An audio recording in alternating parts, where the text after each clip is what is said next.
Haryana budget सत्र का आज 8वां दिन है और सदन में बजट पर चर्चा जारी है। सीधा रुख करते हैं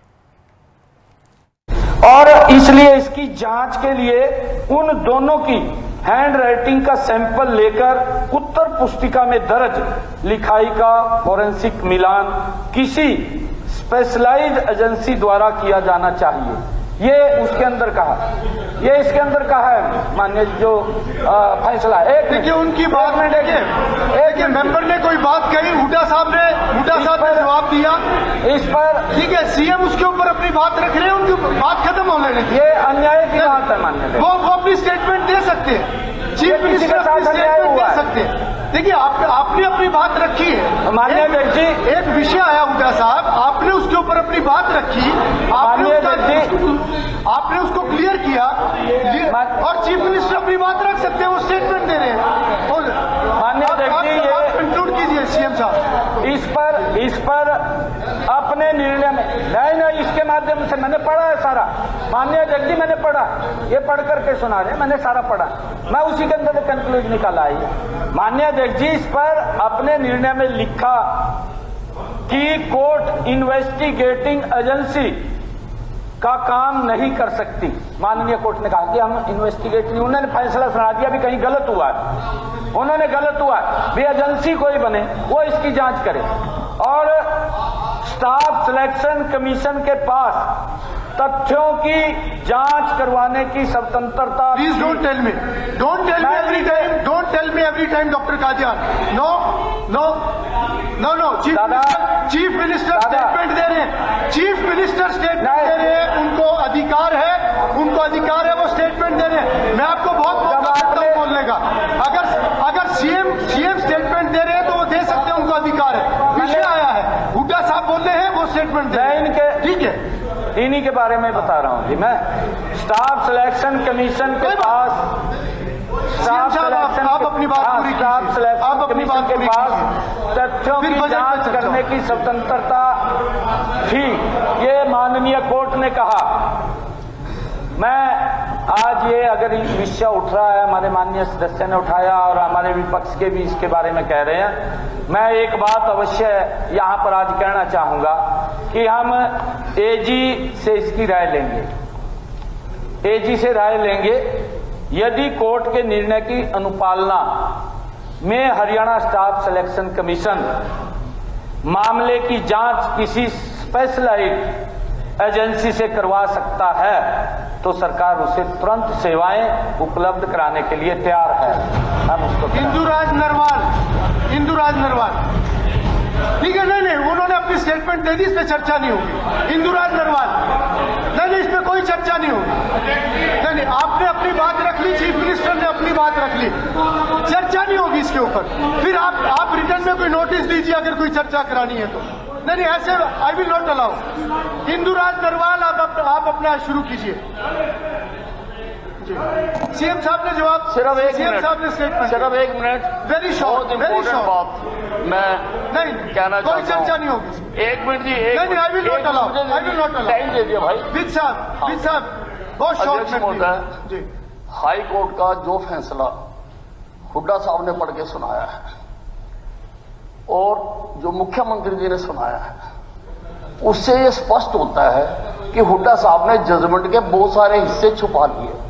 this is misleading the house.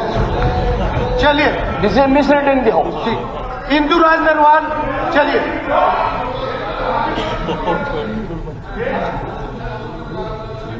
नहीं उनकी तो उसके ऊपर और नेट पे पता चल जाएगी उम्र उनकी। ये छुपाने वाला विषय है ही नहीं। तो ये कई दिनों से मेरी उम्र की बात उठा रहे हैं, तो सर मैंने कैलकुलेट करा लिया, मेरी उम्र 45 साल की। अभी तो युवा मोर्चा में आप। इंदुराज नरवाल अध्यक्ष महोदय, उम्र जो है वो डेट ऑफ बर्थ से नहीं नापी जाती। मैंने कल 45 साल के युवक के साथ दौड़ लगाई और मैं उससे आगे निकला, इसलिए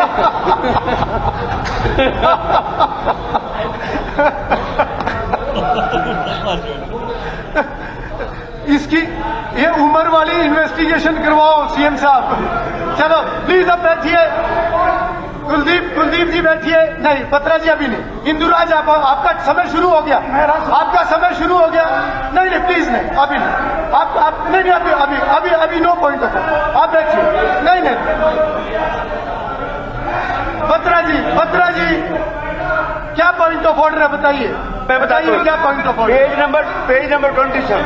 हाँ। Page number 27। हाँ। Page number 27। काइंडली एक मिनट भाई साहब प्लीज। मुश्किल से परमिशन मिली है, आप नहीं बोल रहे थे तो मर्जी आपकी।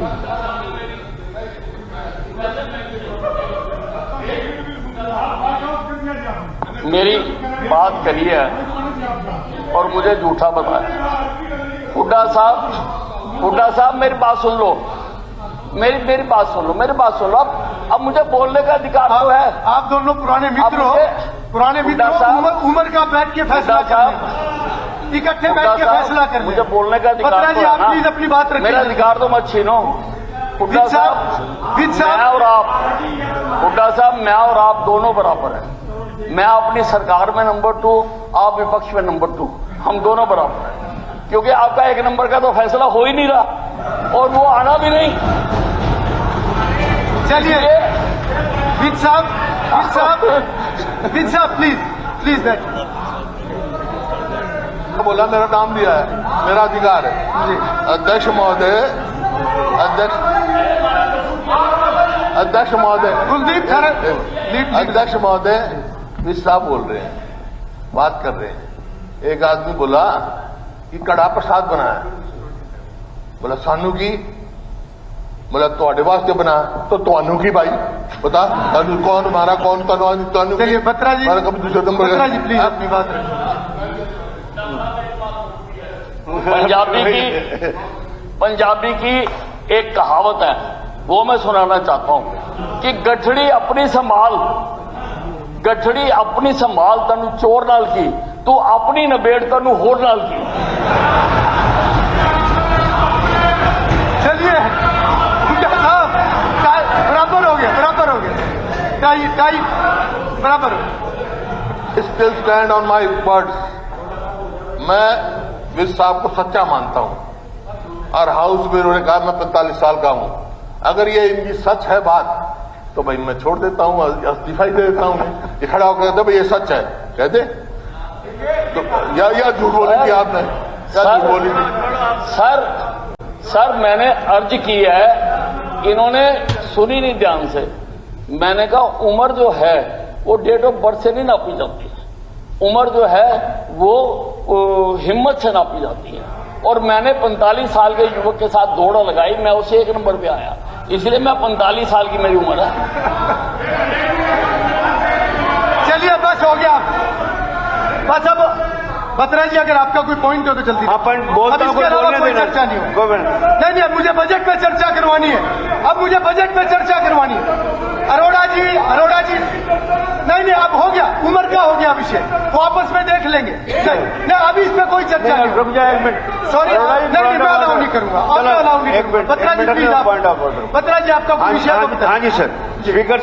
Speaker sir it is rule 45 में पेज नंबर 27 पे सारा कुछ बड़ा क्रिस्टल क्लियर है जी। और ऑनरेबल मुख्यमंत्री भी लॉ ग्रेजुएट हैं और कानून को अच्छी तरह समझते हैं। It shall not ordinarily ask about matters pending before any statutory tribunal और statutory authority performing any judicial or quasi-judicial function of any commission of inquiry or court of inquiry appointed to inquire into or investigate any matter, but may refer the matter to the concerned procedure or subject or stage of the inquiry. If it is not likely to prejudice the consideration of the matter of the tribunal or commission or the court of inquiry. अब court के अंदर matter pending है, how the house in such a deliberate manner prejudice की आपको कह दिया, बत्रा जी मेरे से बात कीजिए। आपसे बात कर रहा हूँ जी। बत्रा जी हाँ जी बत्रा जी देखिए ठीक है एक जी अध्यक्ष महोदय, ये जो केस है ये पेंडिंग नहीं है, इसका फैसला आ गया, हुड्डा साहब ने भी अभी बताया। ठीक है, और फैसला आने के बाद उसका मेंशन किया जा सकता है। ठीक है ठीक है, एक फैसले, एक विषय उठाया। नहीं, बत्रा जी अब आप बैठिए। बत्रा जी, आपका विषय ध्यान में आ गया। बत्रा जी, मैंने अलाउ किया है। बत्रा जी, बत्रा जी मैंने अलाउ किया है। मेंबर ने विषय उठाया, हुड्डा साहब ने उसके ऊपर, जो कोर्ट का ऑर्डर था, हुड्डा जी ने उसके ऊपर बात रखी, चीफ मिनिस्टर ने अपनी स्टेटमेंट दी और मैंने अलाउ किया है। जी, मैं सिर्फ इतनी बात कहना चाहता हूं, क्योंकि उसके ऊपर स्टेटमेंट दे दी माननीय अध्यक्ष जी, क्योंकि कोर्ट ने ये फैसला दिया और जो पीड़ित था वो आहत हुआ और हमारे माननीय सदस्य महोदय ने उस बात को उठाया। मैंने तो सिर्फ उसके बारे में बताया कि ये प्रक्रिया ठीक नहीं थी, इस प्रकार से शोषण होता था युवाओं के साथ, ये नहीं देखते थे किसको लगाना, जिसको देखा उसको लगाई दिया। माननीय अध्यक्ष जी, ये इंदुराज नरवाल आप खड़े हुई, नहीं तो अगला स्पीकर मैं अनाउंस करूंगा, आपका समय चला जाएगा। अगर आप बोलना चाहते हैं तो आप खड़े हो। माननीय अध्यक्ष जी, मैं बता रहा हूँ, गरीब का बच्चा नहीं लगता था, गरीब का तो बहुत ज्यादा दिक्कत थी। ठीक है सीएम साहब, गरीब वाला तो सोचता नहीं था, परिवार के लग जाते, यह व्यवस्था का सवाल है। इंदुराज नरवाल सुनता लो जी मेरे लेजिस्लेचर का, अगर कोई ये केस दिखा दे, किसी कोर्ट के डिसीजन, किसी हाउस में डिस्कशन हुआ इस किस्म से, तो मैं नहीं, ठीक है हुड्डा साहब, अब इसके ऊपर अब कोई चर्चा नहीं होगी इसके ऊपर। इंदुराज हुड्डा साहब प्लीज, अब हुड्डा साहब आप बैठिए प्लीज, हुड्डा साहब प्लीज बैठिए। नहीं, ओम प्रकाश जी होगी, अब बार बार नहीं होगी, बार बार। अभी ये क्या है, कभी इधर से खड़े हो जाते हैं। नहीं, अरोड़ा जी अब बैठिए, हो गया। ये रोज का रिवाज बना दिया ना, मैं ऑब्जर्व कर रहा हूँ, ये रोज का रिवाज बना दिया। ये स्ट्रेटेजी हो सकती है आप लोगों की पार्टियों की, पर ये मेरे लिए नहीं है। मेरे को हाउस चलाना है। नो मिस्टर आफ्ताब अहमद, आप बैठिए, मैं दोनों तरफ को कह रहा हूँ। नहीं आफ्ताब जी, आप बैठिए। नहीं, मैं अलाउ नहीं करूंगा इस तरीके से, अब बजट पर चर्चा होगी। इंदुराज आप बोलिए। अध्यक्ष जी, बहुत बहुत धन्यवाद। आपने नहीं दादा, नहीं, नो दादा, नो, आपका खड़ा होना तो बिल्कुल ठीक नहीं है। जाओ, बैठो, और कुछ भी रिकॉर्ड नहीं होगा। चलिए इंदुराज, आपका समय पूरा होने लगा। बहुत बहुत धन्यवाद अध्यक्ष जी, आपने बजट पर बोलने का मेरे को मौका दिया। और आदरणीय मुख्यमंत्री जी ने वित्त मंत्री के नाते जब बजट को पेश किया गया तो इसमें पेश तो बहुत बड़ा है, बहुत बड़ी मोटी कापी हमारे को दी गई और लगभग 3 घंटे आदरणीय मुख्यमंत्री जी ने बजट पढ़ने का काम किया। लेकिन पूरा बजट हमने पढ़ा भी और सुना भी। पूरा बजट जब देखा तो पूरा बजट खोखला निकला।